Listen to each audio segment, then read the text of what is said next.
The blood first.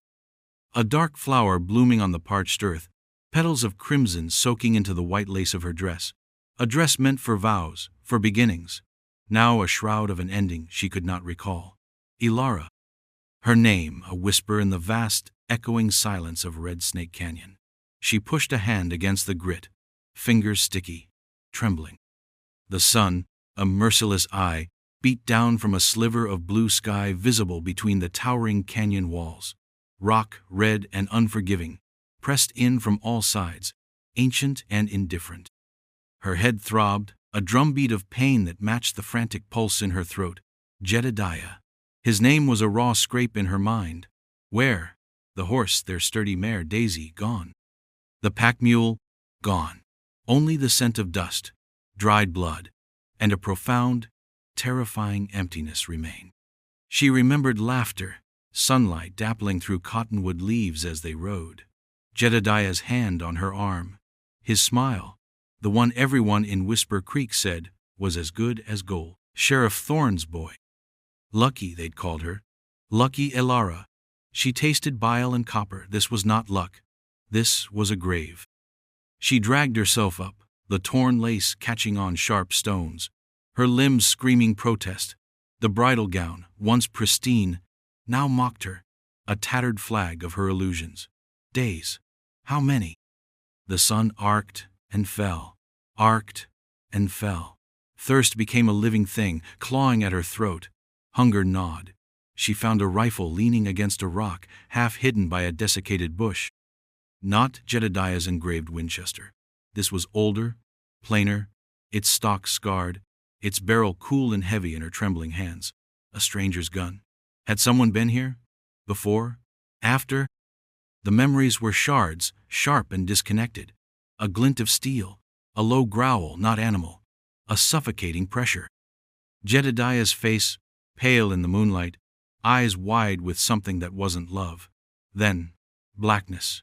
She found the coyote on the third day, or what she thought was the third day. It lay by a seep of muddy water, one leg twisted at an unnatural angle, its fur matted with blood, not unlike her own. Yellow eyes, burning with a pain that mirrored hers, met her gaze. It didn't snarl, didn't try to flee. It simply watched, waiting. An understanding passed between them, a silent acknowledgement of shared suffering in this brutal cathedral of stone. She found a tattered poncho, coarse wool, smelling faintly of wood smoke and something else, something wild and unfamiliar, draped over a stunted juniper. Not Jedediah's, not hers. She pulled it around her shoulders, the rough fabric a comfort against the chilling nights. The dress she left behind, a pale ghost against the red rock. She would not carry that ruin with her. The rifle became an extension of her arm, the coyote a limping shadow at her heels. She shared her meager water, the few berries she found. It ate from her hand, its fear slowly receding, replaced by a wary companionship. The climb out of Red Snake was a torment, each step a victory, each breath a prayer.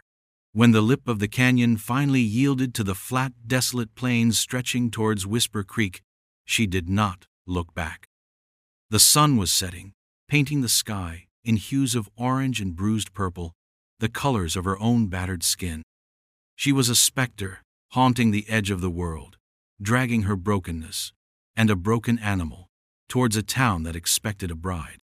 The first sight of Whisper Creek was a cluster of faint lights, distant stars fallen to earth. Each step towards them was heavier than the last, the weight not just of exhaustion, but of the story she carried, a story she knew no one would believe. The coyote, whom she'd started to call Shadow, whined softly, pressing against her leg. The rifle, clutched in her hand, felt less like a weapon and more like a ward. As she limped onto Main Street, the dust swirling around her ankles, the town went still. Faces appeared in windows, doors creaked open. Lantern lights spilled onto the boardwalk, painting her in stark relief. A woman in a stranger's poncho, hair matted with dirt and blood, a rifle in her grasp, and a wounded coyote at her side. Not the blushing bride who had ridden out days before, radiant beside the sheriff's son. Gasps, whispers, a child's cry quickly stifled. They looked at her as if she were an apparition, something risen from the dead, or worse, something tainted. Sheriff Thorne was the first to approach, his face a mask of grief hardened by suspicion. His eyes, Jedediah's eyes, raked over her, missing nothing. The torn remnants of what might have been fine fabric beneath the poncho, the gauntness of her cheeks, the feral glint in her own eyes. "Ilara?" His voice was gravel. "What? What happened? Where's my son?" She met his gaze, her throat too tight to speak. Words were inadequate, frail things against the enormity of what lay behind her in that canyon. She shook her head, a small, tired movement. "Jedediah?" He pressed, his voice rising, an edge of desperation creeping in. "Is he?" He couldn't finish the question. She saw the hope flicker and die in his eyes as he took in her silence, her haunted expression. "Gone," she finally managed, her voice a dry rasp, like stones grinding together. Just one word. It hung in the air, heavy and final. Mrs. Henderson, the preacher's wife, clutched her shawl tighter. "The canyon," she whispered, loud enough for all to hear. "It takes them. It always takes them." But Ilara shook her head again, more firmly this time. Her eyes found the sheriff's. "Not the canyon." The words were soft, yet they carried an undeniable weight, a chilling certainty that silenced the murmurs.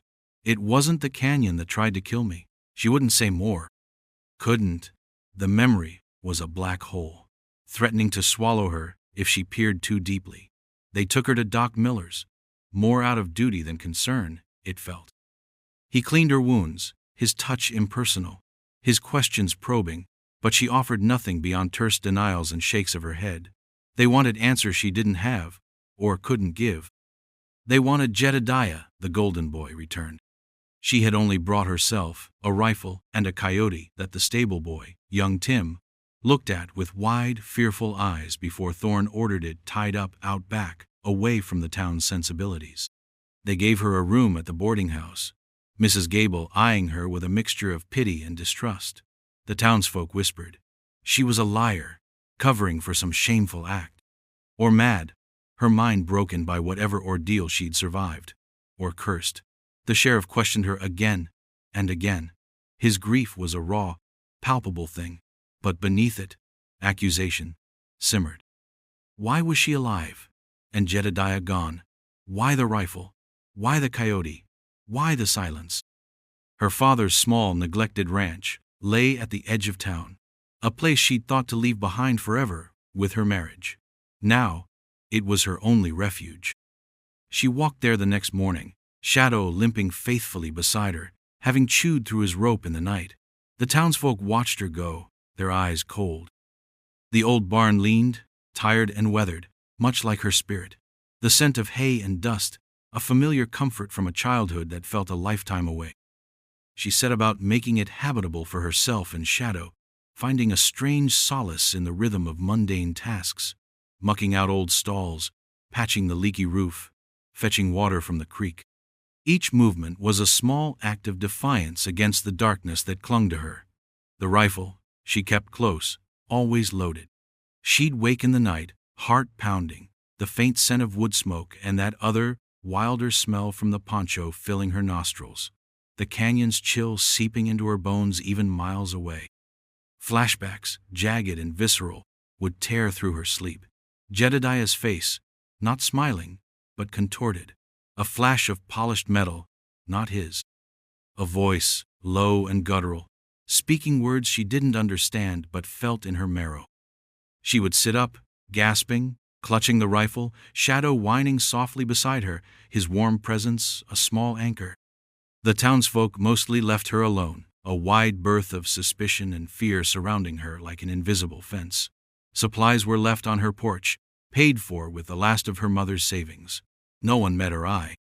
She was the canyon's survivor, an unwelcome reminder of the dangers that lay just beyond their fragile civilization, and perhaps, of dangers within. Then the symbols started appearing. The first one was carved into her barn door, stark against the weathered wood. Not letters, not any pictograph she recognized. It was a spiral, jagged and broken, with 3 sharp talons reaching from its center. Cold dread trickled down her spine. She'd seen it before, scratched into a rock near where she'd woken in the canyon. A fleeting image, dismissed in her delirium. Now, here, on her door. It was a message, a claim. It had followed her. Sheriff Thorne came, his face grim. He studied the carving, his hand resting on the butt of his pistol. "What is this, Alara?" His voice was flat, devoid of the earlier raw grief, now hardened into official scrutiny.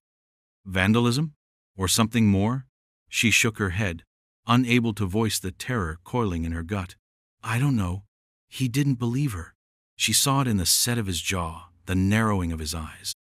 "Some folks are saying you brought something back with you," he said, his gaze sweeping over her. Then to Shadow, who growled low in his throat, hackles slightly raised. "Something unnatural." The whispers in town grew louder, more pointed. The symbol on her barn became a locus for their fear.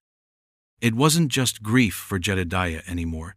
It was a primal fear of the unknown, and she was its unwilling emissary.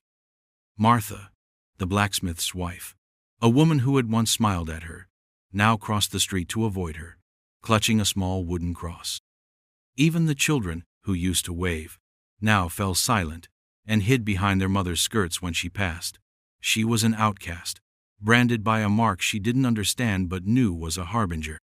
She spent her days fortifying the small ranch, checking the perimeter, her senses preternaturally sharp. The wind in the cottonwoods sounded like whispers. The shadows at dusk seemed to lengthen and deepen with a malevolent intent. Shadow rarely left her side, his ears constantly swiveling, his nose testing the air. He knew. He'd been there. He'd felt the same cold dread. He was her only ally, a creature of instinct and survival, untainted by human judgment or superstition. The second symbol appeared a week later, carved into the fence post nearest the creek, the one marking the boundary of her land. This one was different. A circle, bisected by a wavering line, with 3 dots clustered beneath it. Like the first, it radiated a subtle wrongness, a feeling of ancient malice. Alara traced it with a trembling finger, the wood rough beneath her skin. It was closer. It was testing. Or perhaps it was tightening its coil. Sleep offered no escape, only fragmented terrors. She saw Jedediah, not as the charming suitor, but as a frightened boy, his bravado stripped away. She saw firelight on stone walls, not a campfire's friendly glow, but something ritualistic, unsettling. Figures moved in the periphery of these dream memories, their forms indistinct, their presence heavy with menace. Who were they? What did they want?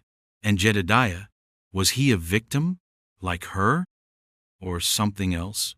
The question tormented her. He had led her into that canyon, confident, eager. For what? A shortcut?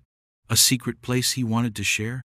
The official story had been a quicker route to the land he was to inherit, a piece of range on the far side of the Red Snake.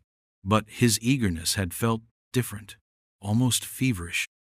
She remembered his eyes in the days before they left, a strange light in them, a preoccupation that had unsettled her even then, though she dismissed it as bridal nerves, his own anxieties about their new life. Now, she wondered if he had been drawn by something else, something he hadn't shared. The rifle. It was her constant companion. She cleaned it meticulously, learned its heft, its balance. It felt like an old friend, a stern protector. Where had it come from? Had someone tried to help her? Or had the attackers simply overlooked it in their haste? The poncho, too, held its secrets. She wore it constantly, the coarse wool a shield. Sometimes she'd catch that faint, unfamiliar scent and wonder about the person who had worn it before her. A traveler? A hermit? Someone who knew the canyon's deepest secrets, its hidden dangers. The town's hostility was a constant, grinding pressure. When young Sarah, the baker's daughter, a girl of 7 with bright, inquisitive eyes, went missing, the suspicion directed at Alara solidified into something harder, something uglier. Sarah had last been seen playing near the creek, the same creek that bordered Ilara's land, the same creek where the second symbol had appeared. The connection was too potent for the frightened townsfolk to ignore. They gathered, a grim-faced delegation led by the sheriff and the baker, Mr. Olson, his face pale with terror and fury. "Where is she, Alara?" Olson's voice cracked. "What have you done?" Torches cast dancing, demonic shadows on her cabin walls. Shadow snarled, placing himself between Ilara and the crowd, a low rumble in his chest. "I don't know," she said, her voice steady despite the tremor in her hands. "I haven't seen her." Sheriff Thorne stepped forward. "The child was near your land, near that mark." He gestured towards the fence post. "People are scared, Alara. They think you're cursed, that you brought something evil out of that canyon." His eyes were cold, official. The father in him was buried deep beneath the sheriff's badge and the town's fear. "It wasn't me," she insisted, her gaze sweeping over their hostile faces. "Something followed me. It's still out there. These symbols, they're its language, its claim." A woman in the crowd scoffed. "She's witch-talking now. First the coyote, now this." The fear was a living entity among them, twisting their reason.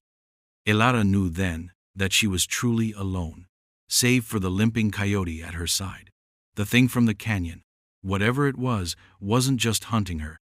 It was poisoning everything around her, turning her sanctuary into a prison, her neighbors into accusers. And now, it had taken a child. The search for Sarah Olson was frantic, desperate. Men on horseback fanned out, their voices echoing through the sparse woodland and along the creek banks. Ilara watched from her porch, a knot of ice in her stomach. She wanted to help, to lend her eyes, her knowledge of the terrain, but she knew they wouldn't let her.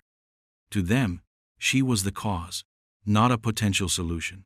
The symbols were a map, she began to realize, not of a location, but of a progression. The first on her barn, a claiming of her space. The second by the creek, nearer the town, a spreading influence. Where would the next appear, and what did it signify? She remembered the stories her grandmother used to tell, hushed tales of the old ones, beings of shadow and stone that dwelled in the deep places of the earth, predating any human settlement. Stories dismissed as folklore, campfire tales to frighten children, but the symbols felt old, ancient, their power primal. Jedediah. His face swam before her. Had he known about these things? Had his eagerness been a naive quest for some forgotten power, some shortcut to prosperity or status? The thought made her sick. If he had trifled with such forces, he had paid the ultimate price and dragged her into the abyss with him. That night, another memory surfaced, sharper this time. The moonlight. Jedediah arguing with someone, not in English. A guttural tongue. Fear in his voice. Real fear. Then a scuffle, a cry. Hers or his, she couldn't tell. The glint of something sharp, not a knife. Ceremonial? It was too fragmented. She pushed her fists against her temples, trying to force the pieces together, but they skittered away like water bugs on a pond. Shadow, sensing her distress, licked her hand, his yellow eyes full of an almost human understanding. He was her touchstone to reality, to the present. He didn't judge, didn't accuse. He simply was. The town's fear curdled into anger. When the search parties returned empty-handed day after day, the whispers turned to shouts. "She knows where the girl is! The coyote took her! Burn her out!" Sheriff Thorne, caught between his duty and the rising mob mentality, looked increasingly haggard. He posted a deputy near her property, ostensibly for her protection, but Ilara knew it was also to watch her, to contain her. The deputy, a young man named Caleb, barely out of his teens, looked at her with a mixture of fear and pity. He wouldn't meet her eyes for long. She began to study the symbols more closely, sketching them in the dirt with a stick, trying to find a pattern, a meaning. The jagged spiral, the bisected circle. They felt like warnings, or perhaps instructions. For whom? For her? Or for the thing that carved them? She considered leaving, striking out into the wilderness again. But where would she go? And the thought of abandoning little Sarah to whatever fate had befallen her was unbearable. No, she had to stay. She had to understand. The rifle was always within reach. The poncho, a constant presence. She started to notice things. the way the wind carried strange scents just before dusk, the unnatural stillness of the birds before a new symbol appeared. The way Shadow would stare into the darkness beyond the fence line, a low growl vibrating in his chest, aimed at something she couldn't see. The entity was close. It was watching, waiting. And it was growing bolder. The disappearance of Sarah was not random. It was an escalation. A message, not just for her, but for the town that harbored her. The third symbol appeared not on her land, but on the door of the Olsen bakery. It was a more complex design, incorporating elements of the first two, but with new, more menacing additions.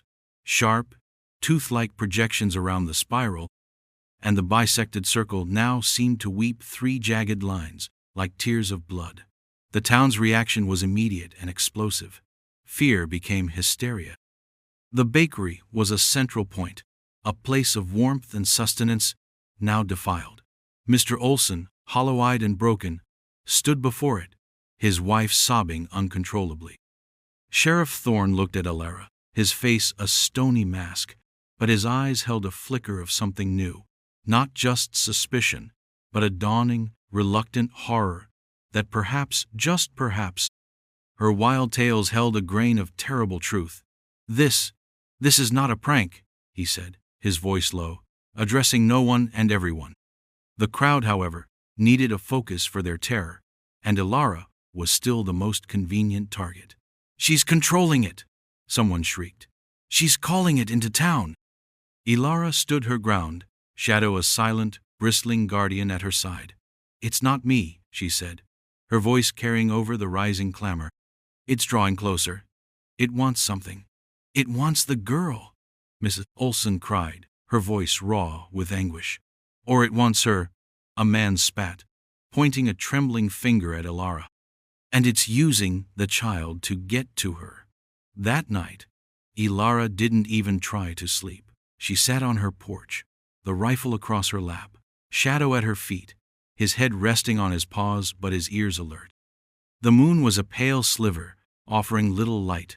The air was heavy, expectant. She thought of the poncho again, the faint scent of wood smoke, and that other, wilder, almost metallic tang. Who had worn it? And had they faced this same creeping dread, these same inexplicable markings? A new memory, clearer than before, pierced through her exhaustion. A cave, lit by a flickering, unnatural light. Jedediah, his face slick with sweat, arguing with two figures, cloaked and indistinct. Their voices were low, resonant, the words still unintelligible but carrying an undertone of ritual, of ancient pacts.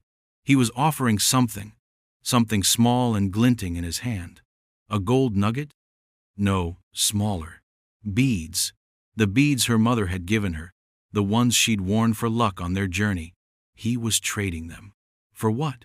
The figures seemed to reject his offering. There was a sudden movement, a cry from Jedediah, a sense of betrayal, of a bargain gone wrong. Then the flash of that ceremonial blade, not aimed at her initially, but at him. He had stumbled into something, or deliberately sought it out, something far older and more dangerous than he could ever have comprehended. And he had tried to buy his way, or their favor, with a piece of her. The realization was a cold stone in her gut. He hadn't just been foolish.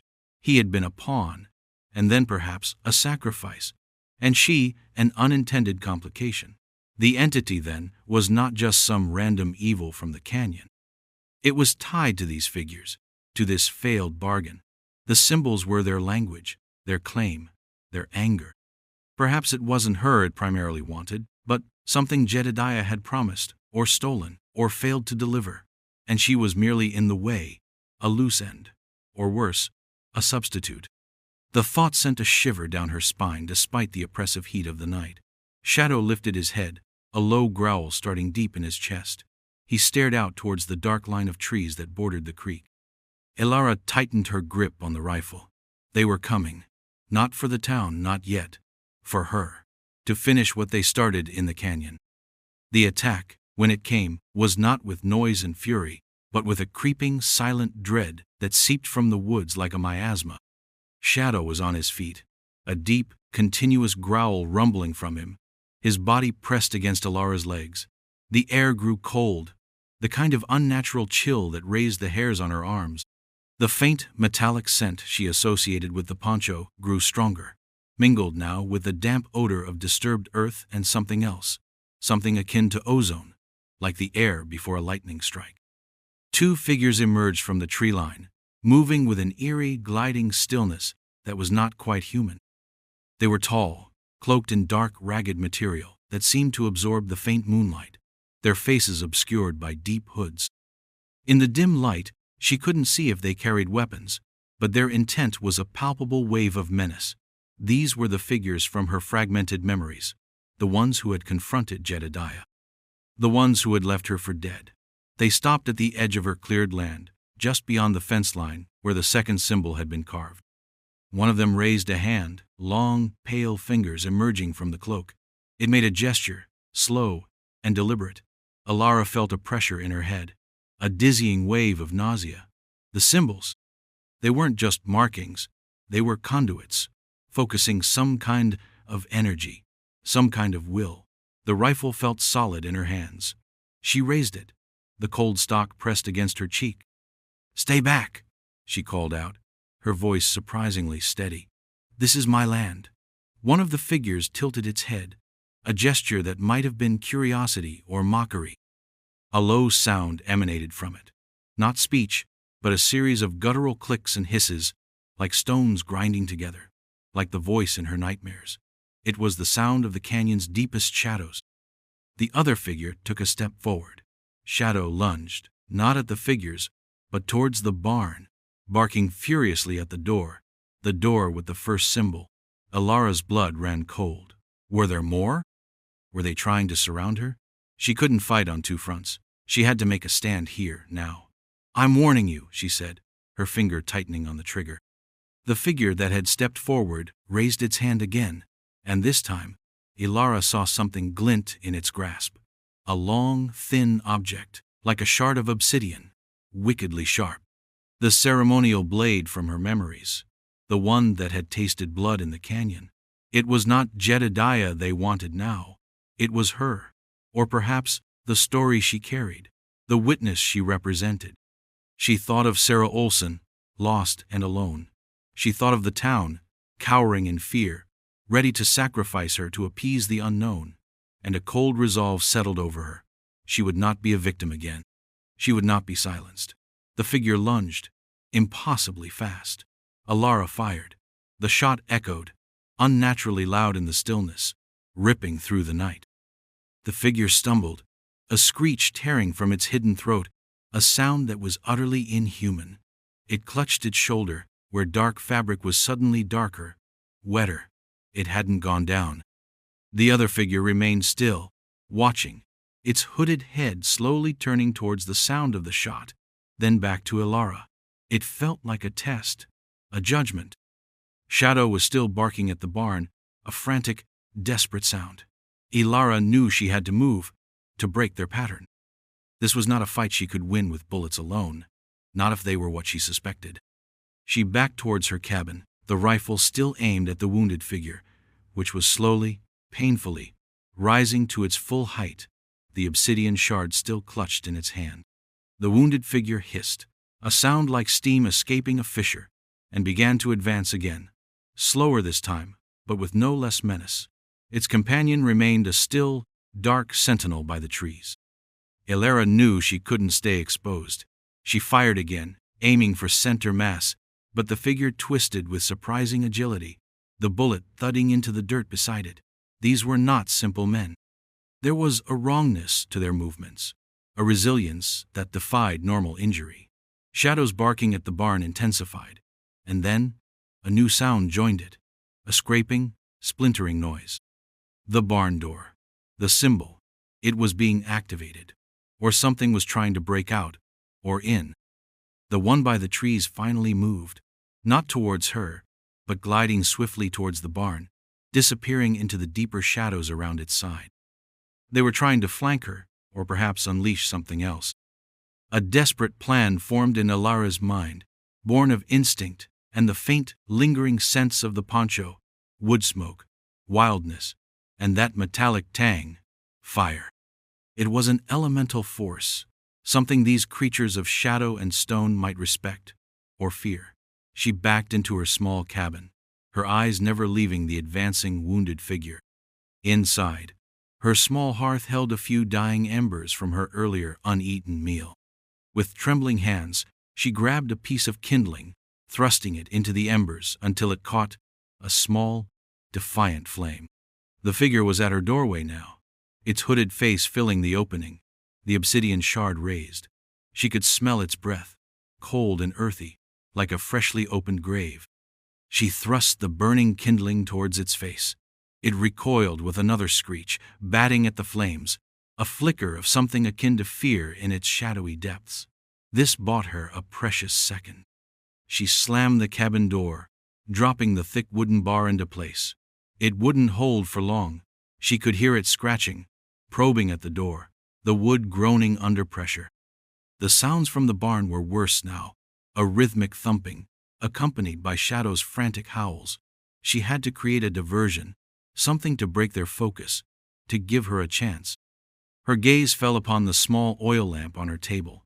It was a risk, a terrible risk, but her options were dwindling. She grabbed the poncho from her cot, the coarse wool a familiar weight. She uncapped the lamp, sloshing the oil onto the poncho, then onto the rough wooden floorboards near the door. With a prayer to any god that might listen, she touched the burning kindling to the oil-soaked poncho. It erupted in flame, a whoosh of heat and light that momentarily blinded her. She threw the burning poncho towards the door just as the bar splintered and the door burst inward. The figure, momentarily silhouetted against the growing inferno, shrieked as flames licked at its cloak. It stumbled back, beating at itself, the obsidian shard clattering to the floor. Elara didn't wait.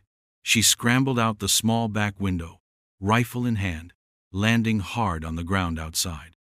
The cabin was already an inferno, smoke billowing into the night sky. The heat was intense. She could hear the creature's unearthly screams from within, then a terrifying silence. One down, or at least delayed, but the other one, and whatever was in the barn. She ran towards the barn, Shadow's barks guiding her. The main doors were bulging outwards, the wood splintered around the carved symbol, which seemed to glow with a faint, malevolent light. The figure from the trees was there, its back to her, hands pressed against the door, chanting in that low, guttural tongue. It was trying to open it, to release something. Elara raised her rifle, took aim. This was her last chance.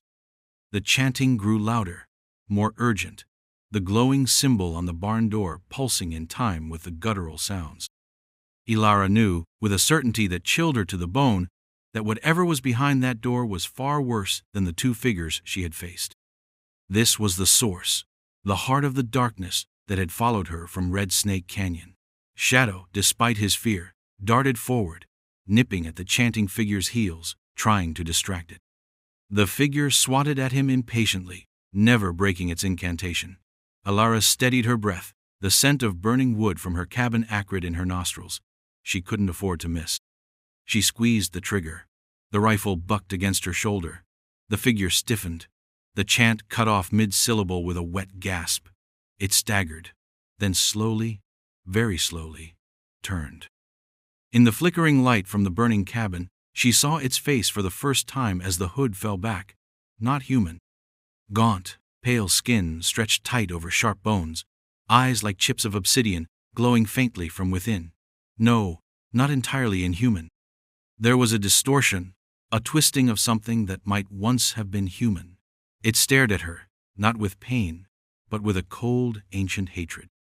Then it crumpled, collapsing like a puppet with its strings cut. Silence, profound and sudden, descended, broken only by the crackle of the burning cabin and Shadow's whimpering. The barn door ceased its bulging. The symbol faded, losing its luminescence, becoming once more just a carving in old wood. Elara approached cautiously, rifle still ready. The figure lay still. Dead? Or merely discorporated? She didn't know, didn't want to find out. Shadow nudged her hand, then looked towards the Olsen farm, a low whine in his throat. Sarah. With the immediate threat seemingly neutralized, the thought of the missing child rushed back with full force. Had these creatures taken her? Or was her disappearance unrelated, a cruel coincidence that had fueled the town's fear? The fire from her cabin was now a beacon in the night, painting the sky orange. Soon, the townsfolk would come, drawn by the flames. What would they find?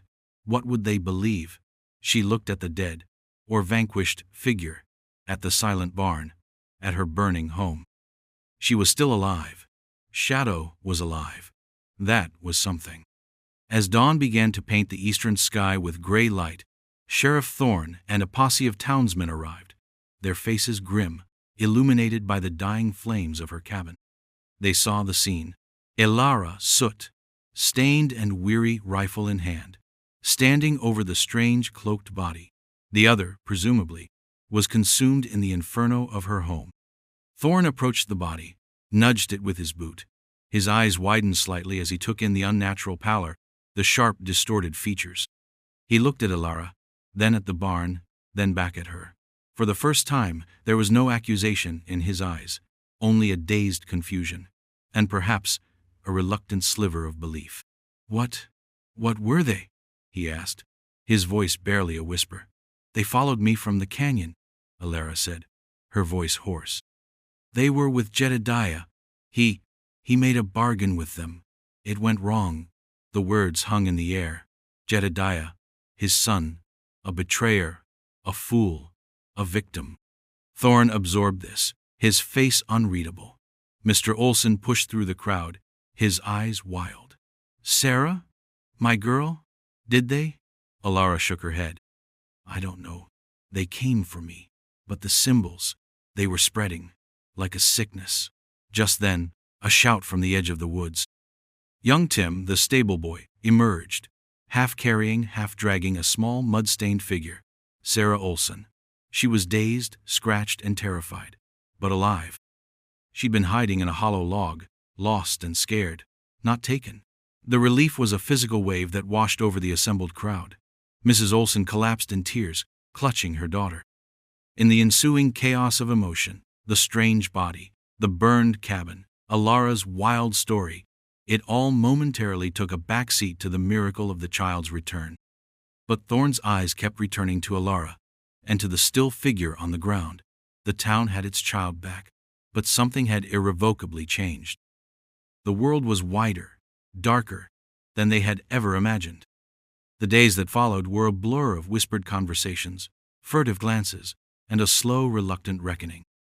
The body of the creature was buried quickly, without ceremony, in an unmarked grave far from the town's cemetery.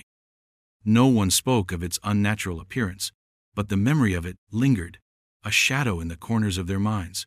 Elara, with nowhere else to go, was offered a room by a chastened Mrs. Gable, who now looked at her with a mixture of awe and fear rather than outright suspicion. The story of Jedediah's folly, his trafficking with dark entities in Red Snake Canyon, spread through Whisper Creek like wildfire, colored by Elara's harrowing survival and the undeniable evidence of the creature she had slain. Sheriff Thorne, a broken man, publicly acknowledged his son's transgression, his voice heavy with grief and shame. He offered Elara a public apology, his words stiff but sincere. The town, too, in its own way, tried to make amends. Offers of help to rebuild her cabin, gifts of food, averted eyes now holding a measure of respect. But Elara knew things would never be the same. She had walked through fire, faced the abyss, and returned. She bore scars, visible and invisible, that set her apart. The symbols on the barn and the fence post were eventually scrubbed away, but their imprint remained, a reminder of the darkness that lay just beyond the veil of the ordinary. Shadow stayed by her side, his limp less pronounced, his loyalty absolute.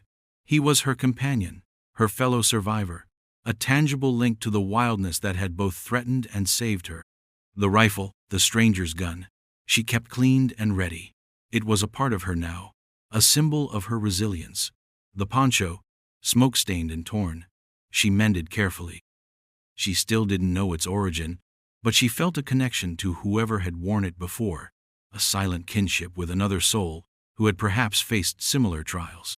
She didn't speak much of what happened in the canyon, not the full, horrifying details. Some things were too raw, too personal, to share with those who could never truly understand. Her story was etched into her soul, a private testament. The town looked at her differently now, not as a liar or a harbinger of evil, but as a survivor, a protector. They still didn't fully understand what she had faced, what she had done, but they knew she had stood against a darkness that had threatened to consume them all, starting with one of their own. The fear was still there, but it was tempered with a grudging admiration. She had walked out of that canyon not just with a rifle, but with a truth too stark for easy belief, a truth that had ultimately and violently proven itself. Spring came to Whisper Creek, tentative at first, then bursting forth in a riot of wildflowers and green shoots. Life went on. Children played. Men worked. Women tended their homes. But there was a new watchfulness in their eyes, a deeper understanding of the shadows that could gather at the edges of their world. Elara began to rebuild her small cabin, not on the same spot, but a little higher up the rise, overlooking the creek. She worked with a quiet determination, her movements sure and steady. She was no longer the naive girl who had ridden into the canyon dreaming of a new life. She was someone else now, forged in fire and blood, marked by loss but not defined by it. She was Elara, the woman who had faced the unbelievable and walked away, carrying not just the scars but the strength. And as the seasons turned, the memory of the horror began to fade for most in Whisper Creek, softened by time and the rhythms of daily life. But Elara remembered. She would always remember. The canyon, Jedediah's betrayal, the unholy light in the cave, the guttural chants, the cold touch of fear, the heat of the flames. These were not memories to be erased, but lessons etched deep. She learned to live with them, to carry them not as a burden, but as a testament to her own resilience. The townsfolk, while never fully forgetting, settled back into a semblance of their former lives, though a new caution informed their dealings with the wilder places, a new respect for the unknown. Young Sarah Olson would sometimes bring Elara a handful of wildflowers, her eyes wide with a child's innocent awe, untouched by the fear that still clung to some of the adults. Sheriff Thorne grew older, quieter, the ghost of his son a constant shadow behind his eyes. He and Elara rarely spoke, but a silent understanding passed between them whenever their paths crossed. He knew she had seen the truth of his son, and he knew she had saved their town from a fate tied to that truth. The poncho became her signature, a familiar sight as she moved about her small holding, shadow ever at her heels. The rifle was always near, a silent promise of protection. She found a measure of peace in the solitude of her rebuilt cabin, in the honest labor of the land. The hope that had seemed so distant in the depths of Red Snake Canyon began to bloom, quietly, steadfastly, like a desert flower after a storm. It wasn't a return to innocence, for that was lost forever.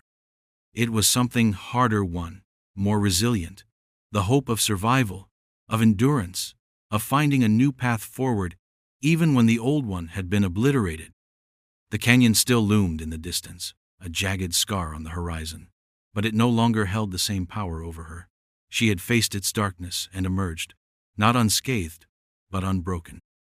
She had a story, one that few had believed at first, but which now was woven into the fabric of Whisper Creek's own shadowed history. A story of a woman left behind, who walked out with a rifle, a coyote, and a truth that burned brighter than any lie. And sometimes, in the quiet of the evening, as the sun dipped below the western peaks, painting the sky in fiery hues, she would look towards those distant, brooding canyon walls, and a small, almost imperceptible smile would touch her lips. She had survived. She was free. And that, in the end, was a victory more profound than any other. You see, stories like Elara's, they don't always shout. Sometimes they whisper, carried on the wind from desolate places, tales of courage found in the deepest despair, of light persisting in the most profound darkness. They remind us that the things we fear often have roots in choices made, in bargains struck in shadows, and that the path to redemption, to hope, is often walked alone, with only the strength of one's own spirit.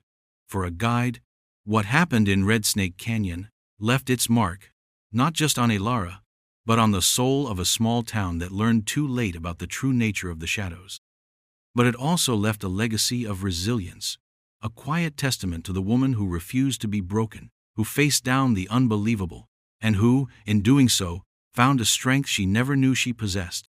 Her tale became a part of the land itself, a whisper in the rustling cottonwoods, a glint in the waters of the creek, a solemn reminder that even when left behind, even when disbelieved, the truth, like a determined survivor, eventually walks out into the light.